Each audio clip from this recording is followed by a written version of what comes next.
Hello and welcome back to the video on Spain another edition of AEW Collision out of 10, and it was also the 9th edition of Battle of the Belts following it. So yeah, 3 hours of AEW television. So lots of title matches, storyline developments as well, and yeah, there was lots going on. We started the show off with Adam Copeland issuing an open challenge, and it was Lee Moriarty who accepted the challenge and was accompanied by Shane Taylor, along with a brief video highlighting some of his best matches. Copeland and Moriarty traded a few harsh words before the bell rang, and they locked up. Their initial exchange was pretty basic sequence of holds and counters, but it was done with a level of smoothness you can see from people as talented as they are and experienced in Copeland's case. This match picked up as they continued to bring out bigger and bigger moves with their respective arsenals. Moriarty was favouring his shoulder that had tape all over it, but it never stopped him from doing moves like the missile drop kicks and arm drags from middle ropes. It's a good showcase for young talent like Moriarty. Copeland's a respected veteran, so having a good performance against him will earn him a lot of momentum. Taylor ended the tough after taking a spear, and the race star superstar scored a submission victory, but Moriarty came away looking like a valiant competitor who can hang with the best. So yeah, waiting for Copeland still seems to be challenging Swerve, so yeah, builds up for that. And Moriarty, I think, in one of those cases where you benefit from defeat. So yeah, 7 out of 10 for me. This is a great start to the show. Moving on then to the Gates of Agony and Brian Cage versus The Righteous and Lance Archer for the ROH 6-man titles. Cage and Archer were having a big man match to get things going. The Machine had the upper hand, but the Murder Hawk Monster knocked his block off with a running clothesline. Other than Dutch, everyone in the match was considered to be a powerhouse, so this might not be the same pace as some of the other AEW 6-man matches, but that's not a bad thing. The bout felt less chaotic than any other similar matches, but they still had enough time to give everyone a little time in the ring. However, there was an obligatory moment when everyone got in the ring and started brawling. It seems to be a requirement in every 6-man match. It was a bit of awkwardness as they set up the finish, but eventually pulled things together, with Khan hitting Vincent for his version of the pedigree for the win. And yeah, it gets a 6 out of 10 for me. There were some bits that was entertaining here, the Cage Archer stuff, but it just kind of felt a bit plunked together. The match wasn't bad or anything, but yeah, just kind of there. 6 out of 10. Before it's time for Dustin Rhodes versus Willie Mack. Dustin Rhodes and Mack met for a match this week. There's a bit of a late addition to the card. Mack had a great performance against Wardlow recently, so there's lots of people excited to see him back on TV. Both of these men are faces, so they came into this match with more respect than animosity for each other and kept a steady face, but made sure to make the final sequence a bit quicker. Rhodes picked up the victory in a quick competitive match. Mack continues to press, but having him start to win on TV would also be nice. But yeah, gets 6 out of 10 from me. Sets up Rhodes versus Cage with him being associate of Edge on Dynamite next week, which would be a fun match. So yeah, pretty solid stuff. 6 out of 10 from me. Before it's time for Adam Page versus JD Drake, another late match. Anthony Henry was by his tag team partner's side for support. These two men worked a lot in previous indie promotions, but have never met in a singles match, so this was something new for fans to see. Drake had obviously a big size advantage, but Hangman beat him in speed and agility, so both men were able to contact each other in different ways. It's a physical and entertaining bout that showed off both men's strengths and performers. Few likely came into this one expecting Drake to win, but much like Moriarty, he still benefits from taking on a bigger star and having a competitive, decent showing with him. So yeah, Hangman picking up the win with the buckshot area. I'm going to give it a 7 out of 10 from me. I thought it was pretty decent stuff. And yeah, not bad at all, really.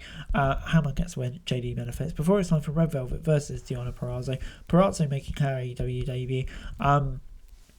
This is another match where both faces, but the crowd seems to be more supporting Deonna, and she's a great technical wrestler, and Velvet has no experience working together, which led to this match having some pacing issues, but Purrazzo picked up the win. It only lasted a few minutes. It was a decent showing for Purrazzo, but I think definitely could have benefited from a few more minutes. But I think just about showcasing what she can do to the AEW fans who might not have seen her before, I think it worked, did the job, and yeah, I think she should definitely go after Timeless Tony next. But I thought for the first match it wasn't bad. 6 out of 10. Hook then extended his record to 29-1 with a quick and easy win over a local talent.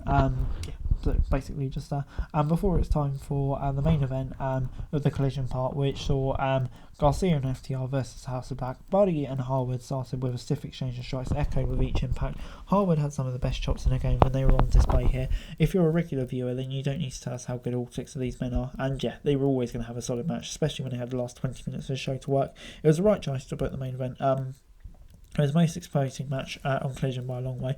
Everyone looked good, but Garcia really shined. And yeah, FTR and Garcia picked up a good fight, but Matthews got the win for the House of Black. Once the match was over, King attacked Danny Mashik and brought him into the ring, but Garcia and FTR made a save. So yeah, a really good match. I think the House of Black getting a win and building up momentum was the right result. But FTR and Garcia, I think, still benefited from it. Garcia especially, he's just been pressing more and more. But yeah, obviously standing tall, it did kind of work. Moving on then to Battle of the Belts part of the show, and Starks and Big Will versus Jericho and Guevara for the tag titles. And yeah, the cameras took us out to the street where Jericho and Guevara were already brawling with the champs. This was already booked to be a street fight, so the match was technically underway by this point. Since officials were standing by, Guevara added another golf cart moment to his insane highlight reel, but this time it was driving instead of being hit by one. It turned out to be Rex Harris's car. Jericho gave him a Judas effect. Ronnie showed up to complain. It took about 15 minutes for them to make their way through the backstage area and into the arena, so the live crowd was mostly watching on the big screen until they arrived. The fans seem to be having a great time with this one. It was a decent street fight, plenty of chaos. Takeshita showed up and hit Jericho with a kendo stick, allowing Bill to put him through a table. Meanwhile, Guevara was climbing part of the stage onto a leap onto a prone Starks. He kind of caged, but Hobbs pulled Starks out of the way, so Guevara went crashing through and picked up the win. Starks picking up the win, of course. But yeah, gets the 7 out of 10 from me. And yeah, I thought this was a really chaotic match, and backstage, some fun spots in there, and yeah, just a really good match in general. Obviously, the whole Starks-Hobbs thing's a bit like Team Taz back in the day. Really good storyline there, and I think, yeah, then continuing with the belts, I don't think it's right to put Jericho with the belts at the moment, crowd reactions as they are, and everything that's going on in the background. So yeah, I think this was the right result, but a really fun match to get there. We then got a TBS title match with Anna Jay taking on Julia Hart. The two used to be best friends, but there was a long time ago. Jay fell in with the Dark Order while Hart went from cheerleader, standing out member of the House of Black.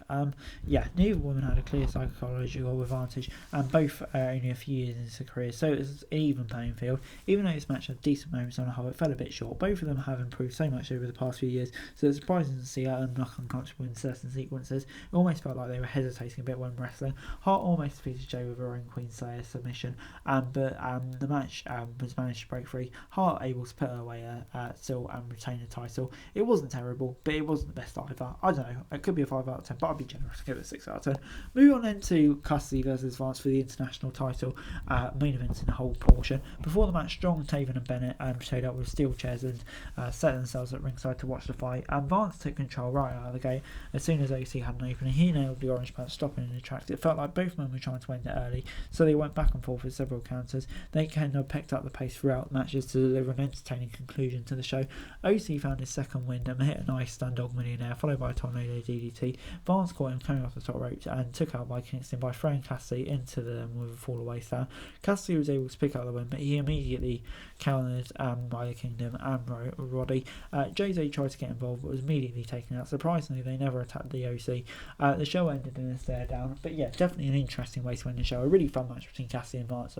Firstly, Strong clearly going after the belt, which is what they outlined, and yeah, definitely going after it. Cassidy Strong's going to be a brilliant match whenever we get it. Fitting into the whole double storyline, I like how they're going after the belts. This worked really nicely for me. It's 7 out of 10. Overall, the whole Collision Battle of the Belt show gets a 7 out of 10 from me. I thought, yeah, a fun episode of Collision and a fun episode of Battle of the Belt. Some bits throughout maybe I wasn't convinced by, but I thought on the whole it was pretty solid stuff, and gets a 7 out of 10 from me. Good stuff. 7 out of 10, enjoyable 3 hours. Hey guys, that's it for this video. Thanks very much for watching. Remember to like, share, subscribe, follow us on our socials, link in the description below for daily wrestling news, meme and content. Subscribe to our other channels on screen right now, that'd be greatly appreciated. Thanks very much for watching. Peace out.